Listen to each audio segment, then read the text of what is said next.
레프트 브레이크 바슬릭 피스톨라의 스테노시스 있는 부위를 이렇게 발을 통해서 넓히고 다시 찍어보면 스테노시스가 좋아진 걸 알 수가 있죠. 이 환자는 라이트 브레이크 세팔릭 피스톨라의 세팔릭 아치 스테노시스가 있는데 역시나 가이드와이어를 먼저 넣어놓고 나서 가이드와이어를 통해서 볼을 집어넣어서 이렇게 인플레이션 시키면 다시 좁아진 데가 펴져서 넓어진 것을 알 수가 있습니다. 자, 이렇게 보면 시스를 넣고 가이드와이어 넣고 가이드와이어 통해서 발론 집어넣어서 인플레이션 하면 되니까 되게 간단하죠.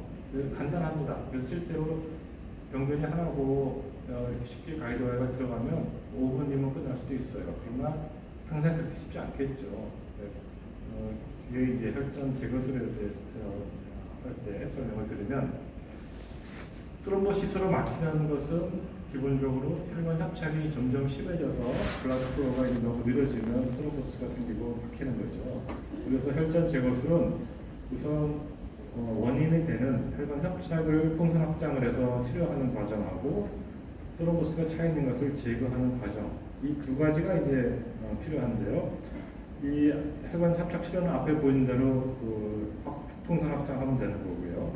혈전을 제거하는 방법은 두 가지. 하나는 엔자임을 이용해서 녹이는 방법이 있고 기계적으로 제거하는 방법이 있습니다. 엔자임은 티슈 플라스모너진 액티비티가 가장 좋고 유로키네이즈를 또 많이 사용하고 있는데 우리나라에서는 지금 둘 다가 사용이 안 됩니다. 왜냐하면 TPA는 너무 비싸서.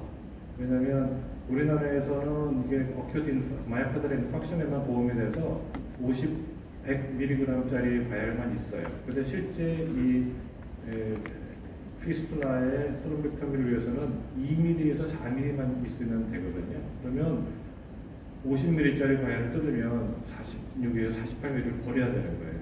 굉장히 비싸거든요. 그런 문제가 하나 있고 또 보험이 안 되고 그 다음에 유로키네이즈는 지금 몇 년 전부터 우리나라에서 생산이 안 됩니다. 그래서 이것도 못 써요. 그래서 실제 이것도 좋은 방법이긴 한데 우리는 지금 할 수 없는 방법이고 이거에 지금 주로 의존해서 하고 있고요. 그래서 혈전 제거술의 방법은 혈전을 어떻게 제거하느냐에 따라서 이렇게 네 가지로 나누는데 파마콜로지컬 트롬볼라이시스는 그냥 말대로 그냥 엔자임을 주사해서 녹이는 건데 이거는 녹이는데 시간도 많이 걸리고 효과도 떨어지고 시스테믹하게 주는 거기 때문에 블리딩할 수 있어서 환자가 ICU에 입원해서 모니터링을 해야 되고 시간이 오래 걸리고 있어서 이건 지금은 사용하지 않고요. 파마코메카니컬 트롬볼라이시스는 클로즈 있는 부위에다가만 이 엔자임을 갖다가 투여하는 거예요. 그래서 주로 홀스프레이 카테터라는 것을 이용해서 하는데 사이드 홀이 많은 그런 카테터예요. 그래서 그거를 스롬보스가 꽉 차 있는 데다가 갖다가 놓고 거기서가 이제 유로키네이즈나 이런 것을 주는 거죠. 그러면 잔디밭에서 물 줄 때 스프링클러에서 이렇게 막 뿜어 나오듯이 그 카테터에서 사이드를 통해서 그 유로키네이즈가 막 뿜어져 나옵니다. 그리고 나서 이제 스테노시스가 있는 부위를 똑같이 풍선 확장을 하고 하는 것이 파마코메카니컬 트롬볼라이시스 실제 지금도 사용하고 있는데 우리나라에서는 유로키네이즈가 없어서 지금 못하고 있습니다. 기계적으로 제거하는 방법은 스롬보 에스피레이션. 이건 에스피레이션 그냥 스롬보스를 우리가 으깨서 부피를 작게 만든 다음에 빨아내는 거, 에스프레션 하는 거고 하나는 기계를 이용하는 것입니다. 파마코메카니컬 스롬볼라이시스나 스롬보 에스피레이션 기계를 이용하는 것의 클리니컬 석세스 레이트를 보면 비슷합니다. 그래서 세 가지가 다 유용하고 괜찮은 방법인데 이 방법은 엔자임 값이 비싸기 때문에 비용이 많이 들고 엔자임을 주고 이게 녹을 때까지 기다려야 되니까 시간이 많이 걸립니다. 요거는 또 이 기계, 엔조젯 같은 이런 기계, 비싼 기계를 이용해야 되기 때문에 비용이 들고요. 거기에 비해서 솔버 에스피레이션은 기계가 필요 없고 엔자임도 쓰지 않고 그래서 비용도 싸고 시간도 제일 빨리 끝납니다. 그래서 대부분은 이것을 가장 많이 이용을 하고 있습니다. 그래서 솔버 에스피레이션의 과정을 말씀드리면 처음에 아터리 베인의 액세스를 준비하고 와이어를 넣고 엔지오그라피를 해서 어디가 문제인지 보고 스트롬보스를 제거하고 스테노시스가 있는 부위를 PTL을 하고 이제 지혈하고 이렇게 끝나야 되는데요. 제가 캐뉼을 천자하는 것은 지금 그냥 넘어가겠고 쉬스가 이제 두 개를 이렇게 내야 돼요. 레디오세팔릭 피스톨하면 여기가 손목이고 여기가 엘보인데요. 이렇게 이 방향으로 엔티그레이드 방향으로 쉬스를 넣어서 이쪽에 스테노시스를 아웃플로우를 해결하고 이쪽에 있는 스럼프스를 제거하고 또 리트로그레이드 쉬스를 넣어서 여기에 있는 스테노시스를 해결하고 또 여기 있는 스럼프스를 제거하고 이렇게 두 가지를 서로 마주보게 하지만 서로 겹치지 않게 이렇게 넣어야 되고요. 그래프트에서도 마찬가지고 포럼 룹 같은 경우에는 베인 쪽에다 이렇게 마주보게 이렇게 똑같이 넣을 수도 있지만 최근에는 에이펙스에다 이렇게 하나만 넣는 것을 선호합니다. 이렇게 하면 하나만 넣기 때문에 시간도 빨리 해결할 수 있고 또 우리가 천자하는 부위를 건드리지 않고 에이펙스에다 하기 때문에 이런 장점이 있어요. 그래서 우선 베인 쪽에다 이렇게 넣어서 이쪽에 스테노시스 PT를 하고 스럼버스도 좀 제거해주고 한 다음에 방향만 돌려서 이쪽으로 다시 집어넣으면 또 아트리 쪽을 쓸 수 있는 것이죠. 그래서 요즘에는 이제 하나만 넣는 것을 많이 선호하고 그래서 그쪽으로 돌려서 이렇게 연주를 할 수가 있습니다. 자, 그 다음에 이제 시스를 넣었으면 와이어를 넣어야 되는데 아까 보여드린 하이드로필릭 와이어를 넣는데 와이어를 넣는 과정이 그렇게 항상 쉽지는 않습니다. 왜냐하면 스테노시스가 아주 그냥 좁아져 있고 또 이렇게 곡선으로 많이 돼 있는 부위에는 와이어를 넣기가 쉽지가 않아요. 그래서 와이어만 일단 잘 넣으면 그 다음에 풍선 확장을 하면 되는데 와이어를 아웃플로 쪽에는 센트럴 베이통에서 수피리어 베네카바까지 이렇게 들어가야 되고 인플로 쪽에는 어네스모시스를 통해서 아트리까지 와이어가 이렇게 들어가 있어야 모든 일을 할 수가 있습니다. 그래서 와이어를 못 넣으면 이 시술을 할 수가 없고 실패하게 되는 거죠. 그래서 실제 한 논문에서 스롬벡터미가 실패한 원인을 보면 스롬보스가 너무 많은 것이 가장 큰 원인이지만 캐뉼레이션을 못해서가 14%, 와이어를 못 넣어서가 40%. 그래서 이런 것이 실패하는 원인의 반 이상을 차지합니다. 와이어를 넣는 게 생각보다 쉽지가 않아요. 자, 와이어를 넣기 어려운 레프트 브라키오세팔릭 피스툴라의 케이스에서 이렇게 쉬스를 넣고 조영제를 넣으니까 혈관이 어딘지 잘 보이지 않고 와이어를 못 넣겠어요. 그런 경우에는 한 가지 방법으로는 초음파를 보고 바슬릭 베인을 통증을 해서 바슬릭 베인, 엑스트라리 베인 쪽을 이렇게 조영술을 해보면 이쪽은 플로우가 있으니까요.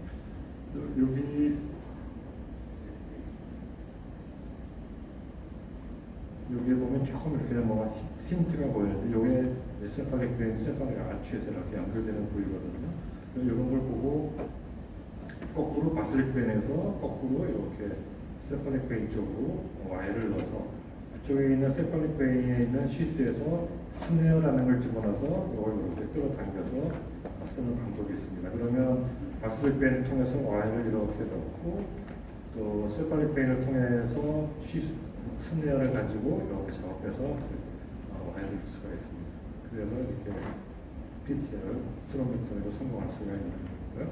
또 한 가지는 얘한테는 라이트 브라키오세팔릭 피스툴라인데 세팔릭 아치 스테노시스에서 이쪽에 와이어가 잘 안 들어갔습니다. 그러면 이런 경우에 인터널 저글러 베인을 통해서 이렇게 한번 어프로치를 해볼 수도 있는데요.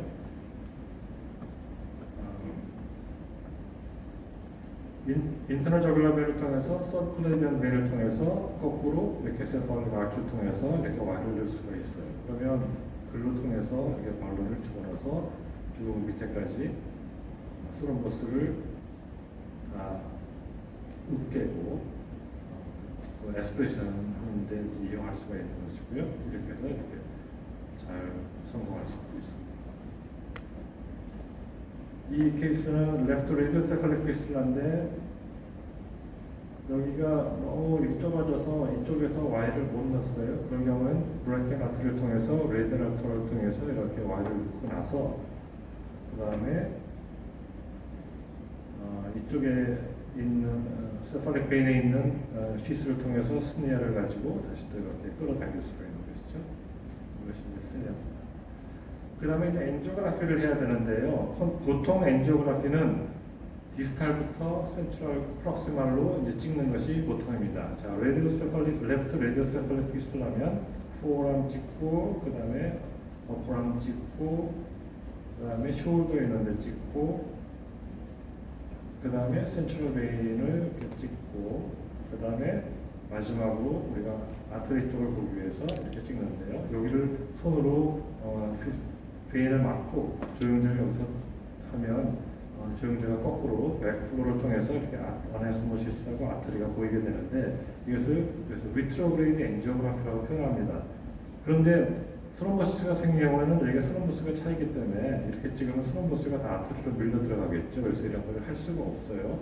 그래서 이 스럼버시스가 생겼을 때는 거꾸로 풀 다운 엔지오그라피라는 걸 하는데 그러기 위해서 이런 여러 가지 모양의 카테터를 이용하고 그것을 뭐 여러 가지 이름을 통해서 부릅니다. 그러면 거꾸로 센트럴 베인서부터 이렇게 찍고 그다음에 조금 빼서 해보면 세팔릭 아치 쪽에 이렇게 스테노시스도 있고 스럼버스가 차 있는 걸 알 수가 있고요. 아트리를 보기 위해서는 아트리에다가 아까 보여드린 다그라스 카테를 집어넣고 여기서 조영지를 쏴서 이렇게 플로우를 보게 해야 됩니다. 그래야 여기 있는 스럼버스가 아트리로 밀려 들어가지 않겠죠. 그래서 보통의 필스로그라피하고는 순서를 반대로 해야 된다.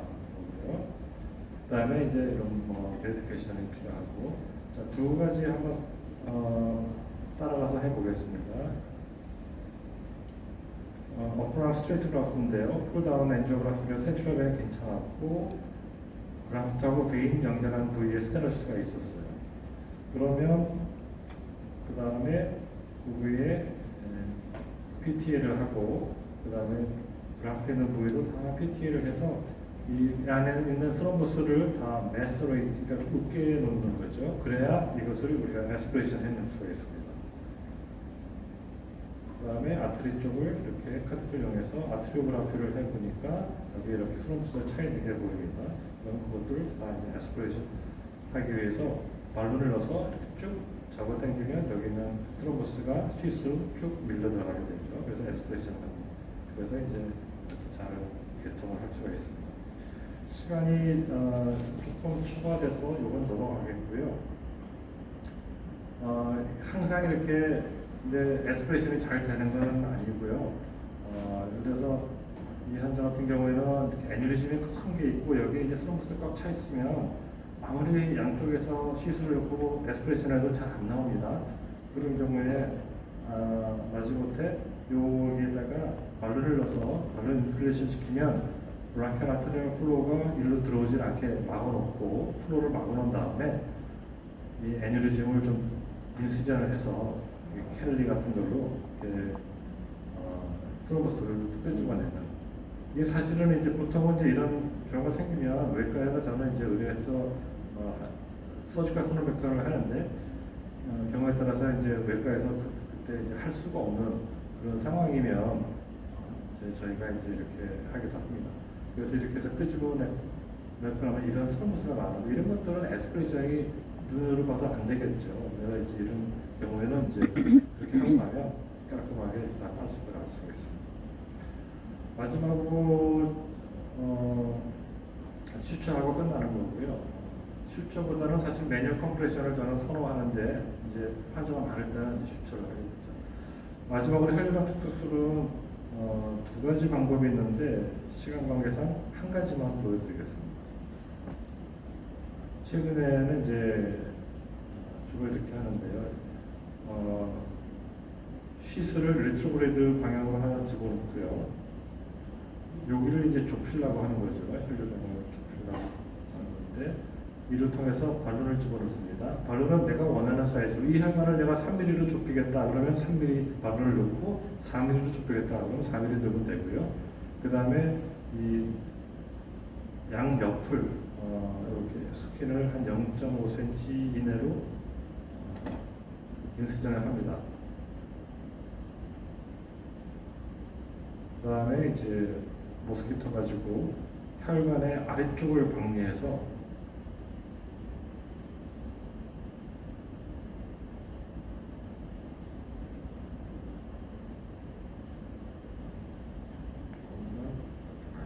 그러면 반대쪽을 또 인수전을 해서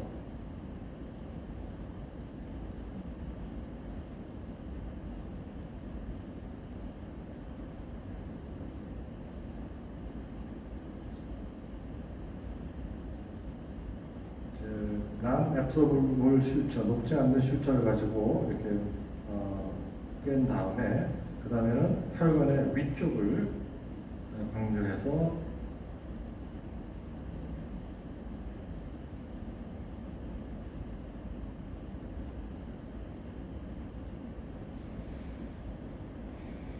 이렇게 꿰입니다. 그러면 이제 아래 위로 꿰기 때문에 요 부위를 이제 좁히겠다. 그러면 여기다 3mm짜리 벌룬을 이렇게 넣어놓고 인플레이션 한 다음에 그 위로 인플레이션 된 상태에서 이 혈관을 라이게이션을 합니다.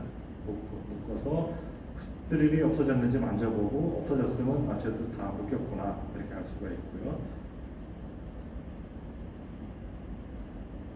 스릴이 다 없어졌으면 이제 묶고 나서 이제 발론을 다시 이제 디플레이션을 시킵니다. 바람을 다 빼면 다시 스릴이 만져줘야 되겠죠. 그러면 제대로 됐구나 이렇게 생각을 하고 엔조를 다시 이제 확인을 하면 됩니다.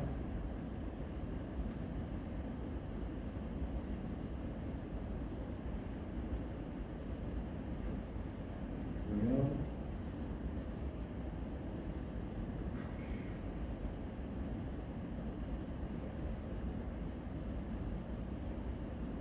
여기 좁혀진 걸 알 수가 있습니다.